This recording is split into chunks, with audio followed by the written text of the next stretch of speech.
Hello, magandang gabi. Arvin Bagon, isang kaibigan, isang prevention specialist.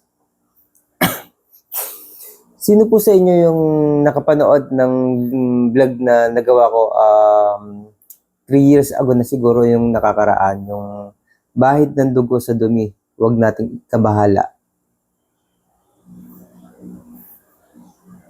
Gusto kong i-share ulit, gusto ko ulit pag-usapan kasi may isang kaibigan na nakapagtanong about dyan, may isang comment, may nag-comment ulit ako nakita, kahit ganun katagal na yung video, may nakakapanood at may interesado.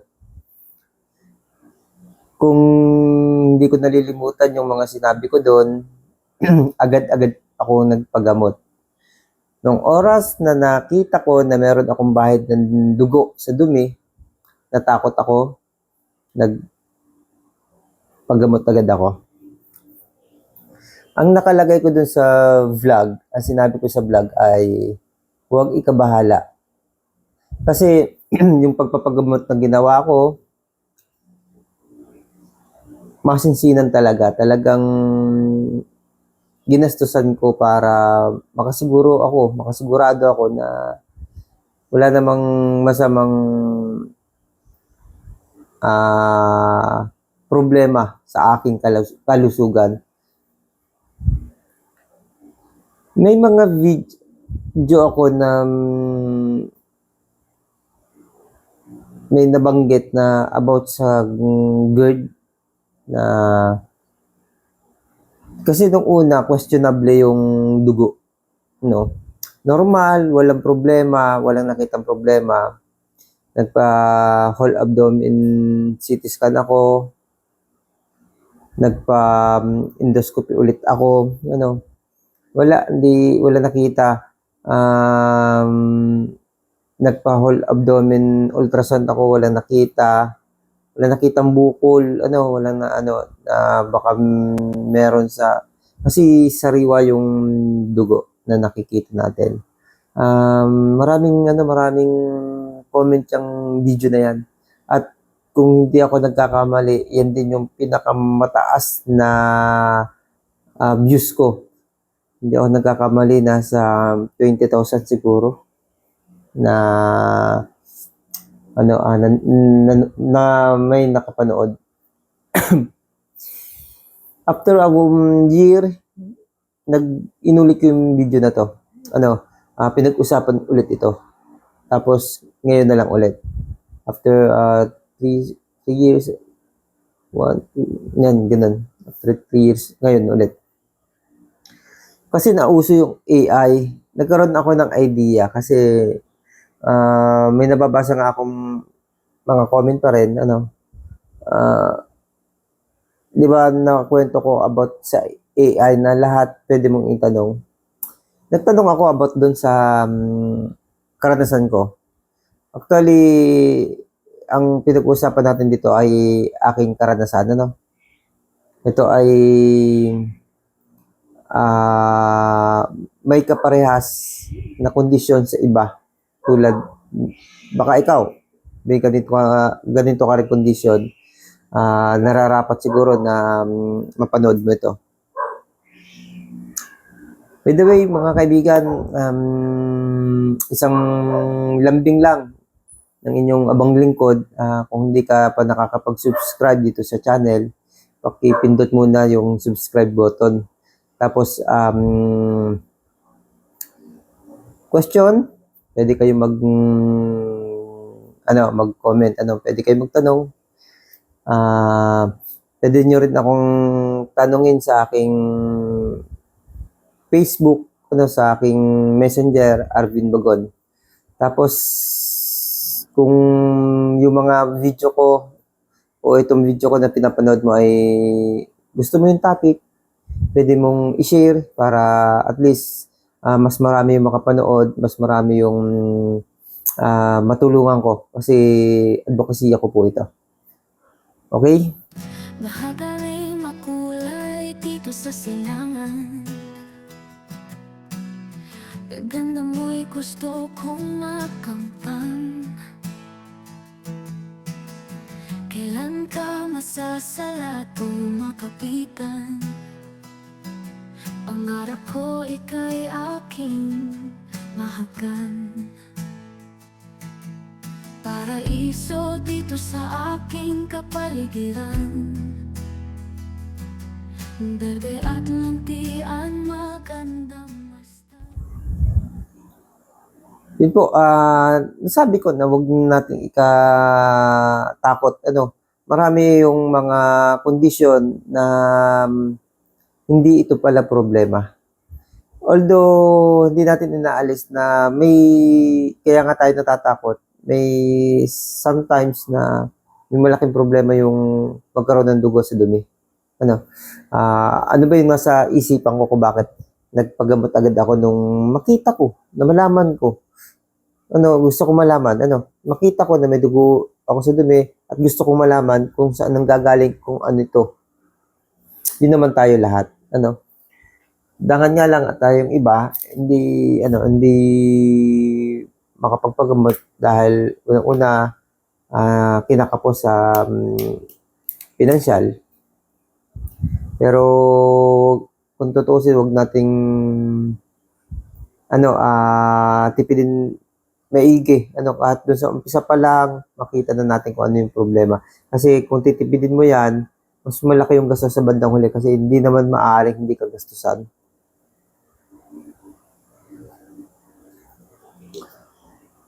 Nag-page 9 ako kasi kanina sa opisina may pansit canton, yung instant.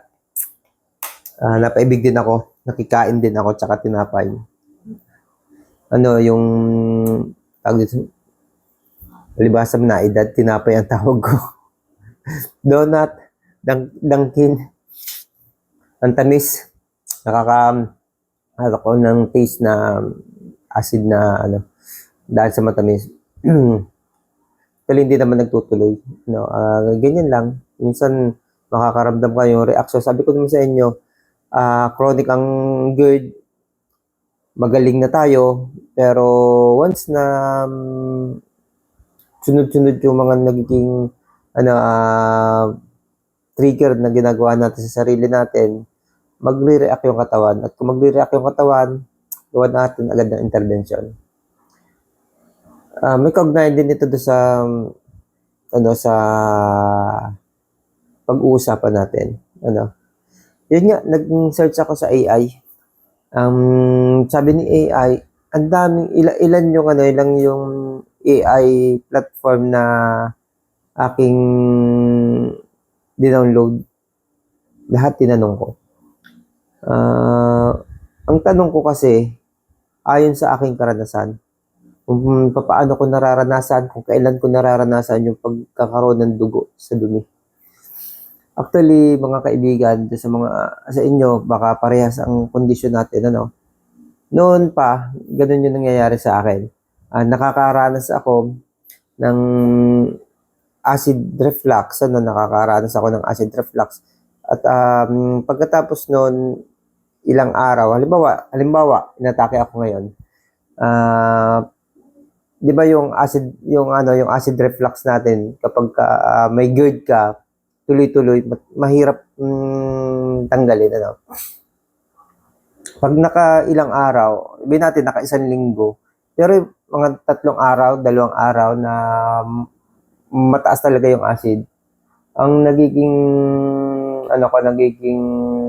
pakiramdam ko, may mainit na something sa puwitan. Tapos pag kinapitan mo, hindi siya parang pawis siya, pero doon sa may butas lang. Yun yung mainit, mainit sa na mahapdi. Yun yung kapag nagtuloy-tuloy yung acid mo, parang yun yung dahilan kung bakit nagkakasugat. Siyempre, dudumi tayo, mainit dudumi tayo, minsan yung may GERD talaga, ganun yung pagdumi. Minsan matigas yung umpisang paglabas ng dumi, tapos susunod yung basag, may mga ganyan sitwasyon yung may mga GERD.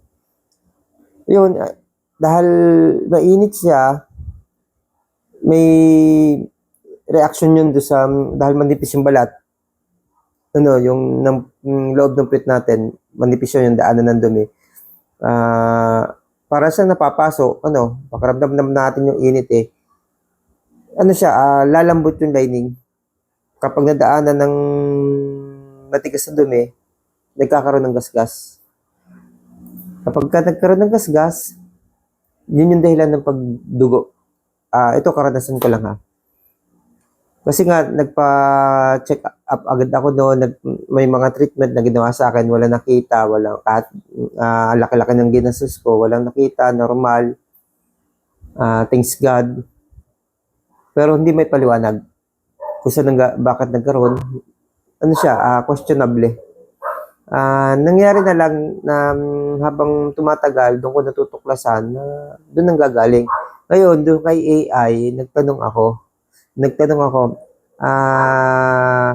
tungkol sa pagdugo ng puwitan kapag may acid reflux. Ang laging sinasabi, walang ugnayan. Ibig sabihin, walang pag-aaral. Walang pag-aaral, pero hindi ko kinatatakot doon. Nagpa-check up ako, nagpa-instrument ako, walang problema. mga 3 years na yun eh. 3 or 4 years. Parang gano'n, mga 3 or 4 years na nangyari yun. Tapos yun nga, mula noon, naging gano'n na. Kapag natapos yung acid reflux, nawala na. Normal, wala na. Kaya ako nasasabi na doon nang gagaling sa yung init na yun, doon nang gagaling sa acid, pero sa mga pag-aaral, nag-check ako, hindi siya nakikita. Hindi na siya nakikita. Kung may ganito ko yung kondisyon, hindi ako nag-iisa. Siguro, talagang yung acid bumababa. Ang iniisip ko, baka ang ating stomach natin, di ba, yung umpisa, naglululos yung sphincter. Yung sphincter, panara doon sa ibabaw. Hindi ko lang tanda kung anong tawag doon sa panara sa ilalim. Para siyempre, yung kinain mo, magpa-process mo na yan, ng pagkuha ng mga vitamins, mga kailangan ng katawan natin, bago sa bubukas yung panara sa ilalim para doon sa waist. Siguro, niisip ko baka may loose-loose. Kasi yung loose-loose, kahit sa parte ng bituka, pwede magkaroon. Baka iniisip ko, baka meron doon ng loose-loose, konting kaya nakakalampas yung acid. Yun ang, hindi ko sure. Pero sa pakiramdam ko parang ganun. At yun yung dahilan ko bakit, yan katulad niyan, ito, sabi ko sa inyo, may dahilan kung bakit umiinom ako, nag-intervention ako. Kasi ang part of intervention, kasi may mga kinain nga ako na alam kong pwedeng maging reaksyon ng katawan. Ayun, ginagawa ko ganyan kasi minsan kasi may kailan lang yan. Sunod-sunod yung mga handaan, yung mga tapos yung nasa labas kami, mga merienda, mga mantika, mga ganun, basta yung pagkain, trigger. Nag-acid reflux ako. Tapos, wala akong intervention ginawa. Dahil kung saan naman nawawala. Padalawang araw. Yung acid kasi nawawala. Hinayaan ko na lang, di ako nag-intervention. Kasi nawawala naman, kusang nawawala. Hindi ko napansin na may epekto. Naramdaman ko na lang, parang umiinit yung pitan ko. Yun, padalawang araw, pag dumi ko, may dugo. Sariwa. Sabi ko, ito na naman. Mainit sa puwet, kahit na naglalakad ka lang, mainit. Iwan yung init doon sa puwet. Tapos yung hapdi na parang may sugat talaga. Wala naman ako, ang tawag doon, yung almoranas, wala naman akong nakalabas na almoranas, ano. Tsaka di ko nagiging problema yon. Pag may acid lang ako dati, saka lang nag-ano, pag may ganung kondisyon na may mainit na, hindi siya yung hindi siya nagbabasa ano, pero may mararamdaman ka na parang mainit doon. Pag kinapitan mo, parang may moisture. Sa labas. Hindi siya umaabot ng underwear natin, hindi siya maabot. Hindi siya lumalabas doon. Doon lang pag ganun mo, may something na parang pawis, yun, ganun. Yun yung gusto ko i-share lang sa inyo. Hindi nakakatakot, ang ginagawa ko na lang doon, kumakain ako,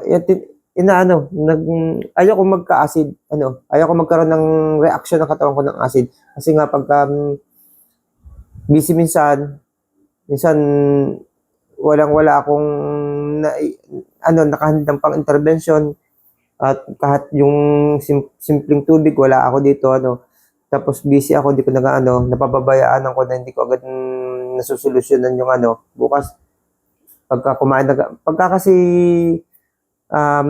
naumpisan ka ng acid, katulad ko, di ba magaling na nga ako, pero kapag halimbawa kumain ng trigger, magre-react ang katawan ko, mag-acid. Mamaya mawawala na yon, pero dahil nag-acid na ako, bukas kapag kumain ako kahit ng konti lang matamis o napagod ako, mag-acid ulit siya, mamaya wala na ulit. Ibig sabihin, kailangan talaga na makontrol na hindi mag-react ang katawan. Yun yung kondisyon ng mga gumaling na. Yung mga gumaling na kailangan ay inaalagaan talaga. Ganun yung kondisyon ko lang. Hindi naman yung pinapahirapan na katulad ng nararanasan nyo na sobrang hirap pag may acid na tuloy-tuloy. Nawawala ng kusa. Kaso nga lang, once na kumain ulit, magre-react. Kaya nag-iingat, intervention. Ayun, edi nagkakaroon ng ganun. Pero matagal na naman ako hindi nagdudugo yung pero siguro kaya naman hindi nagdudugo kasi nga nakokontrol ko yung acid, hindi mag-react yung katawan. Pero syempre, hindi naman tayo perfecto. May mga panahon talaga tayo na mag-acid at mag-acid. Unang-una kapag may madaming trabaho, masyadong stress, lalo na kapag katulad ko nag-opisina, hindi talaga maiwasan yan. Minsan doon nanggagaling yung trigger para magkaroon ng reaction na acid ang katawan. Para doon sa mga kasama natin, kaibigan natin na nagtatanong, pala ko gumaling na ako, bakit nag-a-acid? Reaction po. Normal po akong tao, nagkakaroon po ng reaction. Mahina po yung control ko sa acid dahil ako po ay may chronic na GERD. Yung GERD po kasi chronic. Kapag ganun po, kinokontrol na lang natin. Yun yung masasabi mo magaling ka na kasi naaalagaan mo na. Hindi na tayo pinapahirapan maigi. Pero nakakaranas. Yun mga kaibigan, huwag po kayo matakot pagka ganun. Kasi ako po, karanasan ko yun, nagpa-check up ako, marami pong ginawa sa akin na laboratory, tsaka treatment para malaman kung ano yun, pero wala talaga nakita. Kondisyon, sugat lang talaga sa puwet ang nakita. Nagkaroon lang na sugat na sinasabi ko na pinanggagalingan yung may init. Naglaboratory, baka may bakterya kasi merong minsan dahilan na may bakterya. Wala din pong bakterya, walang virus. Tuwing may acid lang talaga, nagkakaroon ako ng pakaramdam na ganun. Tapos yun yung nagiging dahilan kung bakit mai-irritate yung manipis na balat, yung lining, at parang pagpaga siya, lumalambot yung lining kapag nadaanan ng dumi, medyo matigas, nasusugat. Yun po yung nagiging dahilan. Yun lang po. Na pag may ganito kayong kondisyon, alam niyo na. Pero magaling pa rin po kapag katulad ng ginawa ko na nung umpisa na hindi ko pa alam, nagpa-check up din po agad ako. At sana ganun din yung gawin nyo. At kung walang makita, malamang parehas po tayo. Magandang gabi po uli at syempre, yung hindi pa nakakapag-subscribe, makiki-subscribe na po, makiki-like, share na rin para sa mga iba nating mga katulad na nagkakaganitong kondisyon, nagkakaroon ng bahid ng dugo sa dumi. At syempre, share. Bye-bye!